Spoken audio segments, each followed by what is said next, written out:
I have spent my entire life as a nature photographer. I have spent countless days alone in forests, mountains, and desolate roads. But the Pine Barrens, that place was different. People in town told many stories about it. Disappearances, campers who never returned. I even met some of their families. Yet, since I had never experienced anything like that myself, it all seemed like folklore to me. That morning, when I parked my car at the forest's entrance, I felt a strange uneasiness. Silly, right? I had been to countless forests, but this one sent chills down my spine before I even set foot inside. No matter how much I thought the stories were just superstitions, I had clearly been affected by them. Still, I didn't let fear take over. I checked my camera, lenses, a few snacks, and my map. Then I stepped inside. At first, everything was normal: the soft morning light, a thin layer of mist, the distant sound of birds.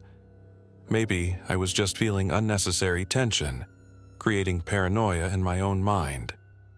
But after a while, the forest went silent. Have you ever noticed? Sometimes a place becomes so quiet it's as if the universe is holding its breath.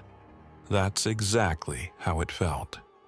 After walking for some time, I noticed something attached to a tree.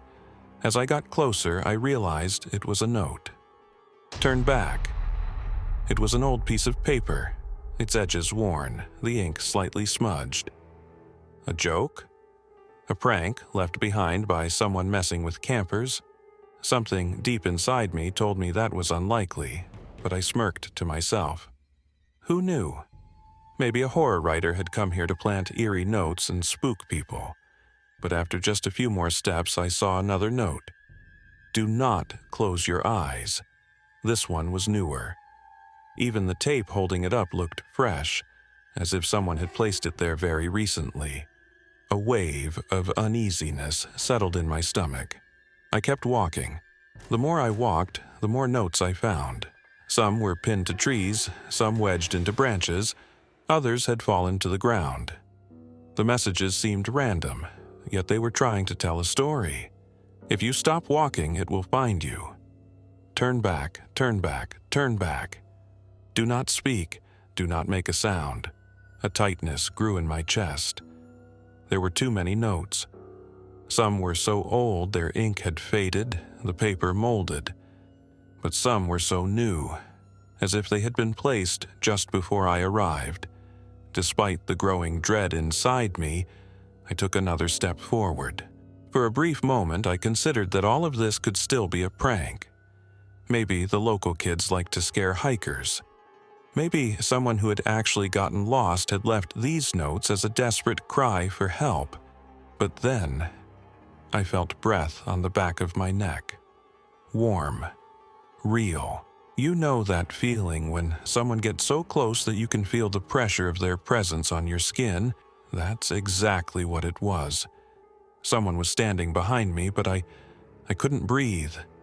My mind screamed at me to run, but my body was frozen in place. And then I heard it, so close, so clear, a whisper in my ear, run. The voice was neither male nor female. It had a rough, distorted tone. I wasn't even sure if it was human. Acting purely on reflex, I spun around. No one was there, but that didn't mean something wasn't. I was in shock. Slowly, the tension in my muscles began to ease. As soon as I felt I could move, I knew I had to leave. If I could make it out alive. I was still holding some of the notes when I realized one of them felt different. The paper was thicker, like something had been placed inside it. Carefully, I peeled open the edges. A small worn-out photograph slipped out. Yellowed, an old Polaroid, 6 people, young. They looked like campers. Muddy boots, backpacks, tired yet happy expressions. It seemed to have been taken during a sunset in the forest. But then my eyes drifted to the trees in the background. At first, I didn't notice. In the far left corner of the photograph, there was a shadow. Blurry, indistinct, but it looked human. Its body was thin and dark, its face stark white. It was watching them. I lifted my eyes from the photograph and scanned the trees around me. And in that moment, my heart nearly stopped. Because the trees in the photo, they were the exact same ones surrounding me now. This photo had been taken right here. The Polaroid slipped from my trembling fingers. And then the whisper echoed in my mind. "Run!" I turned and moved as fast as I could in the direction I had come from. I didn't know what was behind me, but I knew if I stopped, I would find out. And I never wanted to know. Eventually, I emerged from the forest. I frantically looked around, but my car wasn't where I had parked it. Somehow, I ended up in the town center of Galloway. And when I got there, my car was waiting for me. I asked around, but no one had seen how it got there. I knew. But if I had told them, no one would have believed me. Whatever that thing was, it wanted me out of that town. So I left, and I never went back. I didn't disappear like the others. But why did I survive? That's something I'll never know. Still, I thank God every day for it. My name is Kyle. This happened last October. Even thinking about it now ties my stomach in knots. I haven't set foot in the woods since. My friend, his name is Marcus, and I go on a traditional hunting trip every year. We always choose places with no cell service where people don't usually go. It's our way to get away from everything and spend a few days with just nature. This time, we went to a forest in northern Washington state. Marcus had been there once before. "It's quiet, beautiful," he said. So we went. We set up the first tents, lit a small fire. The air was clean and the forest was filled with the sound of birds. The next morning, we woke up early and went for a hike. Marcus had the map. I followed him. We looked for animal tracks, wandered for a few hours. Then, we saw the sign. It was rusty, almost unreadable. Spray-painted words barely visible. "Private property, trespassers will be dealt with." Marcus stopped. "I didn't see this the last time I came," he said. I got a little uneasy. "Should we turn back?" I asked. Marcus didn't want to. "It's just a warning, someone's empty threat, let's keep going." So we kept going. Maybe that was the moment we should have turned back. But we didn't. About an hour later, we noticed the first strange thing. Nailed to a tree trunk was a deer head, freshly severed. Its eyes were still intact. Underneath it, something had been carved into the muddy ground. "This area belongs to us." Marcus got down on his knees to look more closely at the writing in the mud. "This was written recently," he said. He touched the mud with his finger. "It's not even dry." I was scanning the area. The silence suddenly felt heavy. No more bird calls, no rustling leaves. It was like the entire forest was holding its breath. Some of the nearby branches were broken, freshly snapped. Something, or someone, had been here. Maybe still was. Marcus turned around. "Someone might be watching us," he whispered. He was serious. His eyes stared into the woods without blinking. I lowered my rifle from my shoulder. My fingers were shaking a bit, but I didn't want Marcus to notice. "What do we do?" I asked. Marcus stood up. "Let's get out of here, but not the way we came. If someone's watching, they'll expect that." I nodded. I looked one last time at the writing in the mud. It was still fresh, like it was left there for us to find. Then we heard a sound, close by, a branch breaking. Someone was there, very close, but we couldn't see them. Marcus signaled with his eyes and started backing away slowly. We moved quietly, carefully, heading into the denser part of the forest. We stepped softly, trying not to make a sound, but my heart was pounding. One thought kept echoing in my mind. They're watching us. After about 5 minutes of silent walking, Marcus suddenly stopped.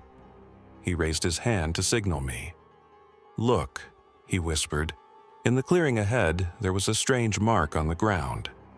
As we got closer, we realized it was a hole dug in the dirt, but it wasn't random. It was deliberate, clearly dug with tools, deep. We leaned over to look. It was empty, or so we thought. Then Marcus pulled out his flashlight and pointed it into the pit. Something glinted at the bottom. Metal. It looked like something was about to be buried. As we leaned over the edge, we noticed there were 4 more pits around us. Same size, same arrangement. And they were all empty. Marcus stepped back, his face pale. "These look like graves," he said. My mouth went dry. "Maybe they're for animals," I said. But even as I said it, I knew how stupid it sounded. So neatly dug, so intentionally placed, it couldn't be random. Then, from the hole, we saw movement. A filthy, exhausted man was trying to crawl up. He was alive, but weak. Then, from another pit, we heard a voice, faintly asking for help.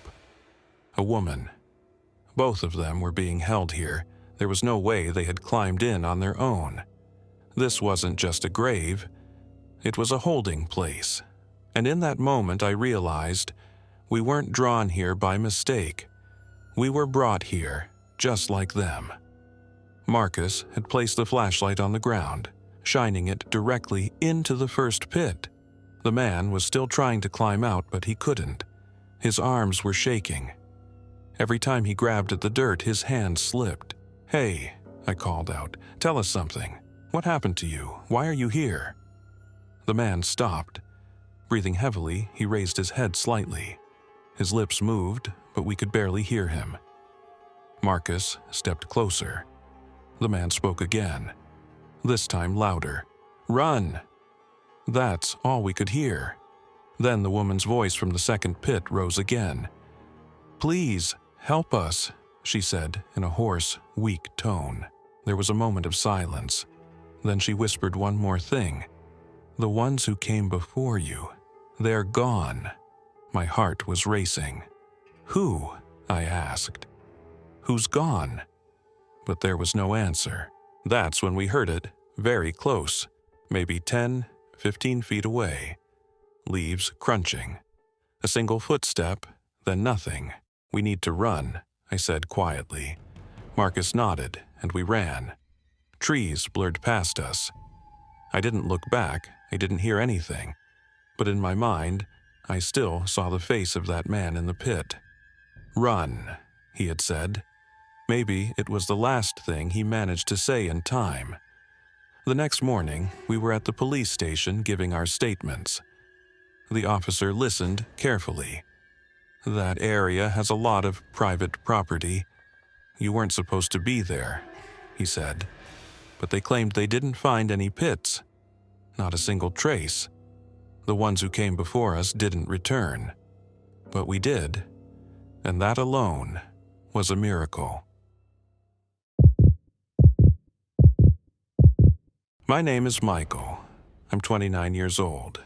I'm a photographer. The reason I'm telling you this story is so that no one else makes the same mistake I did.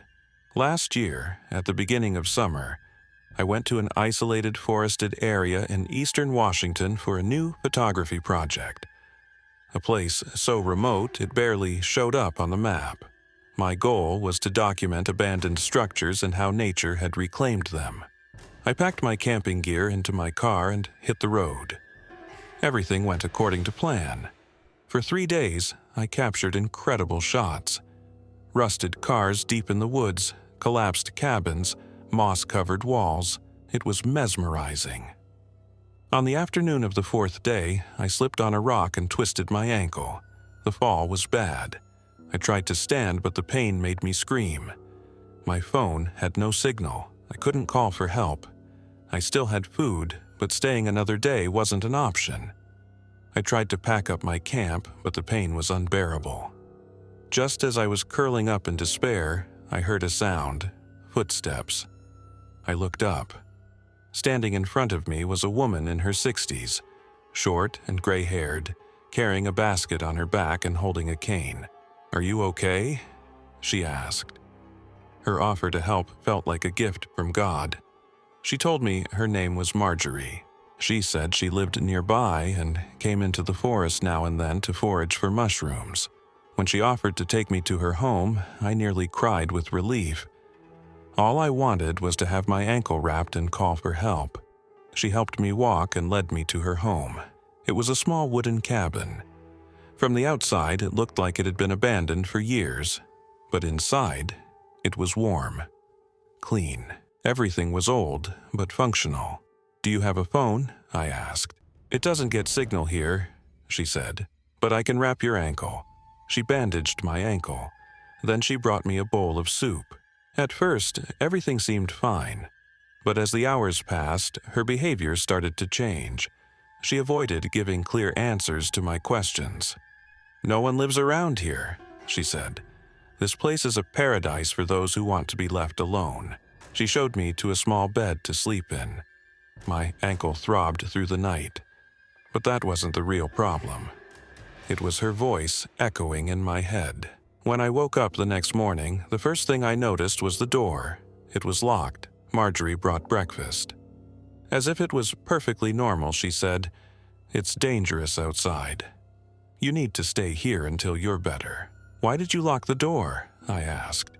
"There are bears around," she replied, but the windows were wide open.